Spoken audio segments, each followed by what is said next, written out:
Chicago, the Windy City. Chicago is one of the best cities in America. It really is. One of my good friends used to live up in Chicago, and he's lived all over the world. And he told me that Chicago was hands down his favorite city to live in. The only thing bad about the city of Chicago is their mayor, for one, who closely resembles one of the munchkins from The Wizard of Oz. And the winter time in Chicago. Winter is brutal in Chicago. But other than that, it's one of the best places in America to live. Unless, of course, you're an NFL quarterback.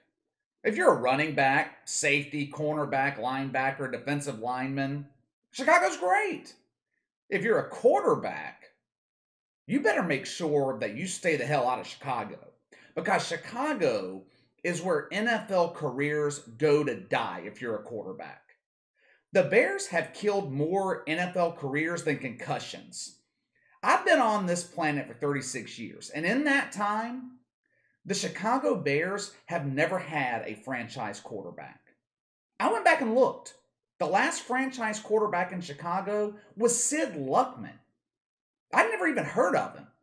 Unless you were alive in the 1950s, you probably haven't either, because he retired from the NFL in 1950. Since 2010, the Bears have had 13 different starting quarterbacks.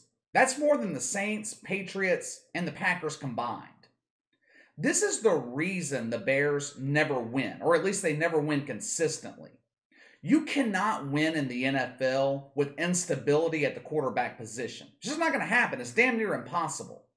Every year, the Bears have a top 10 defense. And every year, they're either on the fringe of making the playoffs, or they're a wild card team getting bounced in the wild card round.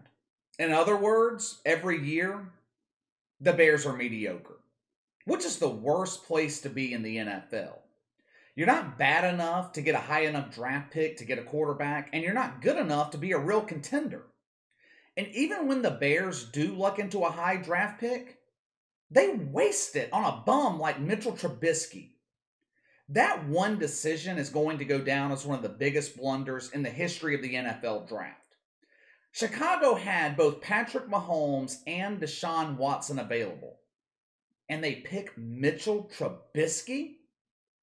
That is exactly the type of mismanagement that has plagued this franchise my entire life. I know the NFL draft's a crapshoot, and you're not going to hit on every pick, but damn, I at least expect you to hit once in 36 years. The Bears haven't drafted a quarterback since they drafted Mitchell Trubisky back in 2017, which I find completely ridiculous. Because Mitchell Trubisky is captain of the bum squad, and Chicago enters every offseason needing a quarterback. But even when they do draft a quarterback, they whiff. They blow it. Mitchell Trubisky, Rex Grossman, Cade McNown, all drafted in the first round, all bums. The last quarterback the Bears drafted before Trubisky was David Fales back in 2014. I believe that guy's like a package handler at UPS now or something. Rex Grossman, Kyle Orton, bum. The best quarterback in Chicago the last 30 or so years is Jay Cutler. Jay Cutler. That is a damning statement. The best quarterback the Bears have had in my lifetime is Jay Cutler.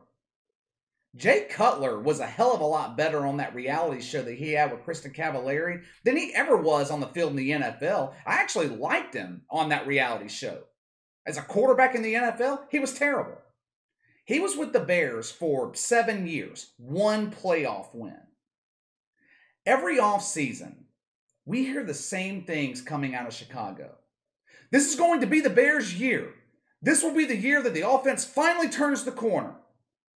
And by November, sometimes even earlier than November, but normally by November, those hopes are all but dashed. And the Bears, they're sitting at 3-5, 4-4, and their offense is one of the worst in the league. Matt Nagy and general manager Ryan Pace, they are running on borrowed time. They were headed in the right direction. Ryan Pace pushed hard to get Russell Wilson. He bet the farm. He was going to send 3 first-rounders, a third, and 2 players, all to get Russell Wilson. And look, it would have been worth it. Russell Wilson's that damn good. He can change your franchise around. But the Seahawks turned the Bears down. They didn't want to do it. And that is the type of move a general manager makes when he knows that his job's on the line. And make no mistake about it, both Ryan Pace and Matt Nagy are fighting for their jobs right now. I know the Bears made the playoffs last season, but they really didn't belong. Everyone knew they had no chance. Making the playoffs in 2021, that's not going to be enough unless there is a significant improvement on the offensive side of the ball. Matt Nagy was brought to Chicago from Kansas City for one reason: to fix the Bears' offense. 2019, they were 29th. Last year, 22nd. Now, they were top 10 offensively Matt Nagy's first year back in 2018, but that was just a flash in the pan.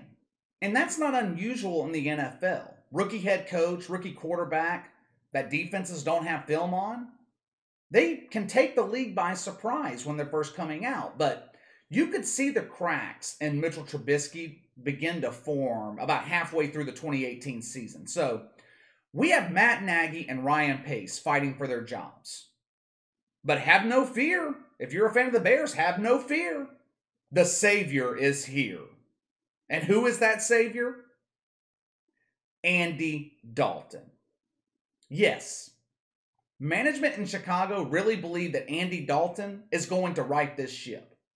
Reports coming out of Chicago are saying that both Ryan Pace and Matt Nagy are just thrilled to have Andy Dalton, and that he was at the top of their list once Russell Wilson, that whole deal fell apart. They had Jameis Winston available, Ryan Fitzpatrick. Matt Stafford was on the market. Now, Detroit probably wouldn't have dealt Matt Stafford to Chicago, but he was still on the market. But the Bears wanted Andy Dalton? Really? Now, this shouldn't surprise me. I mean, we're talking about the franchise that drafted Mitchell Trubisky over Deshaun Watson and Patrick Mahomes. The Bears are known for botching the quarterback position. But Andy Dalton is not the answer. His NFL career already on life support. But after this upcoming season in Chicago, the NFL career of Andy Dalton will officially be dead. Quarterback's not the only problem that the Bears have. They don't have a number one receiver. The offensive line needs work. The Bears, they don't run the football well. Now, a true franchise quarterback, he can help you with all those problems. He can elevate the players around him. But that's not who Andy Dalton is. Andy Dalton is similar to a guy like Dak Prescott. Good quarterback when everything is great around him. He can win you some games, but he's not the type of quarterback that can carry a team. There's no A.J. Green in Chicago to get him out of a bind. ESPN's Jeremy Fowler broke the story about Matt Nagy and Ryan Pace being thrilled to have Andy Dalton in Chicago and overpaying him $10 million. Jeremy Fowler said, quote, "They felt like they've been churning out 8-win seasons, despite having some spotty quarterback play. They think that just capable play with Dalton can really elevate them to a new level," end quote. First of all, saying the Bears have had spotty quarterback play is an understatement. They've had consistent quarterback play. It's just been consistently terrible. And second, I don't think you're going to get capable play out of Andy Dalton at this stage of his career. Andy Dalton hadn't had a good season since 2015. Last 5 years, he is 24-40 as a starter. The Cowboys were stacked offensively last year. He had Zeke in the backfield, Amari Cooper. He had weapons in Dallas. And Andy Dalton went 4-5 as the Cowboys starter. This has disaster written all over it. Andy Dalton is coming to Chicago as their second choice. He's the side piece in this relationship. They wanted Russell Wilson. I don't care how excited Matt Nagy and Ryan Pace claim they are about Andy Dalton coming to Chicago. The truth is, they scraped the bottom of the barrel, and he was one of the only options left. This time next year, Matt Nagy and Ryan Pace will be looking for work, and poor Andy Dalton, his NFL career will likely be over. What do you guys think about Andy Dalton signing with the Bears? Is he going to turn the offense in Chicago around? Or is him signing with the Bears pretty much guaranteeing that his NFL career is ending? Since, Chicago is where NFL careers go to die if you're a quarterback. Let me know your thoughts. Make sure to like and subscribe. Click the notification bell to receive all notifications from the channel. Best way to contact me is by email at btlkc84@gmail.com. KC_BTL84 on Twitter. I'll see you guys tomorrow.